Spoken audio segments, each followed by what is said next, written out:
It's our pleasure to welcome Spencer Frost from Australia. He's the director of A Corner of the Earth, a film which has earned an unprecedented 6 nominations, including Best Surf Film. Let's first turn to some questions from our host, Abby. Take it away, Abby. Hi, Spencer. How are you doing? I guess this morning for you. Yeah. Morning yesterday. So your film made me very cold while watching it. The Arctic imagery was just very intriguing, and it kind of made me nervous seeing people go in that really cold water.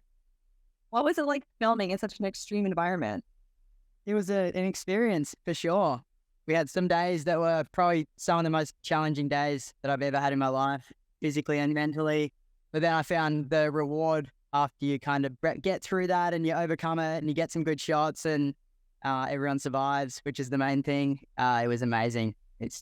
Everyone came out with a big smile on their face. So I can only imagine that people that decide to go to the Arctic for surfing must really love it. Yeah, well, I don't think we really knew what we were getting ourselves into. Like, obviously, coming from Sydney, I'm from Sydney, Australia as well. It's warm, pretty much. I'd say it's warm here all year round. If you're game, you could wear board shorts in the water the whole year. People wear a wetsuit in winter, but it's not actually that cold. Obviously, not compared to where you guys are either. So it was obvious. It was a huge change. We went from an Australian summer where, obviously very hot, and then we went up to an Arctic winter, and we just threw ourselves in the deep end. And it was something that people appreciated because it was that little bit further out of everyone's comfort zone than I think they'd like to go. Which is, it was never the intention. If anything, the intention was to inspire people to push it that a little bit further and get out of their comfort zones. Yeah, I think you guys did definitely take it as far as you could, which was, it was cool to see that though, because that's not something you get to see very often. And just to touch on that one part of your film where, the battery died and it was at night and you guys were very isolated. Can you talk more on your mental state? I feel like I kept my cool pretty well. I feel like in a lot of the situations, I was the one of the group that had to try keep everyone calm, because I know in situations like that, when you stress, it's just the worst thing you could possibly do, and you get everyone else around you stressed. The other boys were not so calm. I think Guy, the photographer, was crying. Fraser was, similar. We just didn't really know what to do. There wasn't like a clear option. It was either walk through the snow for probably 6 hours or sleep in the car overnight. And then obviously when we called the roadside assistance for help, they just basically told us we're stuffed and good luck. So, but then, miraculously, about 2 hours later, the car started, which I think was the battery heating back up. But this is just stuff that we had no idea about coming from Australia. How does surf up in the Arctic differ from other parts of the world, and especially Australia, since you know it so well? The scenery is the main thing. And then just getting to the waves, so up there in winter, there's 4 or 5 hours of daylight a day. So you need to kind of time the swell, the wind, the tides. Like in a normal day, if you have 12 hours, there's 2 sides of the tide. But in the Arctic, you get one chance at it, kind of, because it's half the time. That makes sense. And then if there's a blizzard, you can't leave your cabin. Like, you just bunker down. If it's onshore, you don't surf because it's too cold. Yeah, so there's definitely a lot. But I guess riding the waves, it's pretty much similar. It's just cold. And then obviously the scenery there's like 100-meter high mountains, and they're all covered in snow. It's not just like a sandy Australian beach. So you're having your mind blown in other aspects, not so much by riding the waves, just by the scenery and the surroundings. I actually surfed a bit up there as well, and I found it was just very similar surfing, just heaps colder. Let's talk about the editing for a second. So the editing is very meticulously well done. I really, really enjoyed the editing and how you put the footage together. So how long did the entire process take from pre-production all the way to finishing up post-production? We got back in March and I finished the film in November. So I think it was about 9 months of editing and post-production. And then we did the whole film's music was made from scratch, pretty much. And then we had to get the sound mixed and color grade and just every little bits and pieces that I had to do, because it was a 40-minute film or 45-minute film. Took a little bit longer, but we got there in the end. So other than the challenges depicted in the film, like we already discussed, what else, or what was your other big challenge that you had to face throughout the whole? I think because I'd never made a feature surf film before, so it was something totally new for me. We'd never been anywhere as cold before. We'd traveled a lot surfing, and I had made a lot of films, but never to this extent. Yeah, I guess a lot of people before we went were telling us not to go.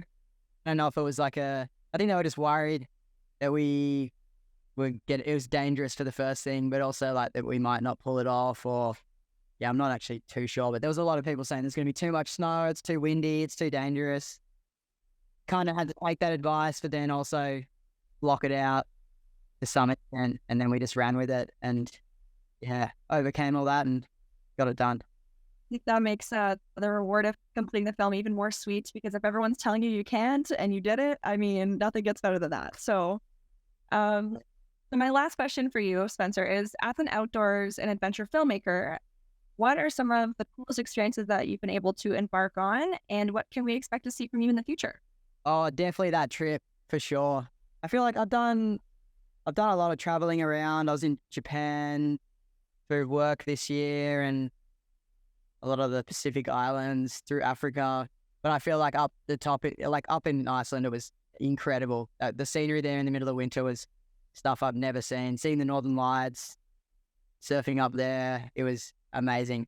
I see beautiful stuff all around the world, but I still feel like that's some of the most special stuff.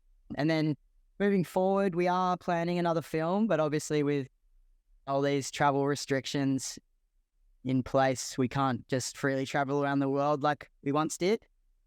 But hopefully in a year or two, we'll see where we're going to go somewhere equally or a little bit more wild. So we are looking forward to it. Spencer, we'd like to give a shout out to the incredible Fraser DeVell, your surfer and the primary subject of this film. Has he surfed before in the kind of temperatures we see in this film, down to -4 and -10 degrees Celsius? And also, have you worked in these sorts of cold conditions before? So this is going to sound crazy, but Fraser, the surfer on the trip, had never seen snow before he went on that trip anywhere in the world. So yeah, it was a bit of an experience for him. I'd traveled a little bit before to some colder areas in the world, but yeah, that was his first time in cold water and seeing snow. So it was equally as mind-blowing him for just making a snowball and throwing it around.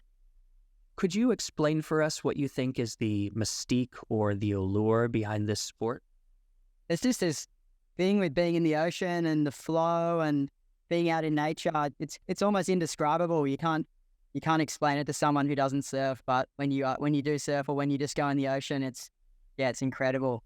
Spencer, what's it like in the editing room for a surf film from your perspective? There's always stuff you want to do better. There's always shots you really would have loved to get. When we actually got back from the trip, to be honest, I really didn't think we had filmed the length that we ended up with. I thought maybe we'd end up with like a 20-minute online piece, or I don't know. I just wasn't as confident as in the footage as what we ended up with. But for sitting down and going through the selects and the rushes and just looking over it, we had so much time to edit it. So I tried so many different things. Yeah, in the end, it was good. There'd be some days where I'd sit down in the morning and you just weren't in flow and you weren't feeling it and you get nothing done. And then there'd be some other days where I'd sit down and I wouldn't leave the desk for probably 10 hours and I'd just be in flow, getting little breakthroughs done and getting the film done. But yeah, it's not really my thing, editing. I edited this because it's my film. Usually I don't edit my work. Yeah, it's a good experience and we got there. Spencer, what came first for you? Wanting to shoot with Fraser DeVell or just wanting to tell a great surf story? We actually, myself and Guy, the photographer on the trip, we booked flights before our surfer Fraser had even jumped on board.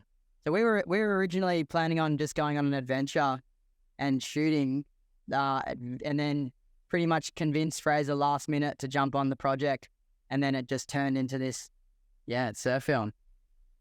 Spencer, we're curious, how did you fund your film project? Yeah, that was self-funded hours, so it was hard work. obviously traveling halfway across the world with, I think I had 70 kilos of camera gear. The excess baggage fees weren't too generous in those little internal flights, but you just chip away at it. You work a bit, you fund a bit, and yeah, you make it work. You call in all the favors you can, and yeah. Spencer, thank you so much for speaking with us today. We have one final question for you from our programming team, and we ask it of every filmmaker who comes across our stage. What did you learn about yourself during the making of this film? Yeah, I feel like I learned how much more I was capable of than I thought I was, probably physically and mentally. It was more challenging than I'd ever pushed myself in anything.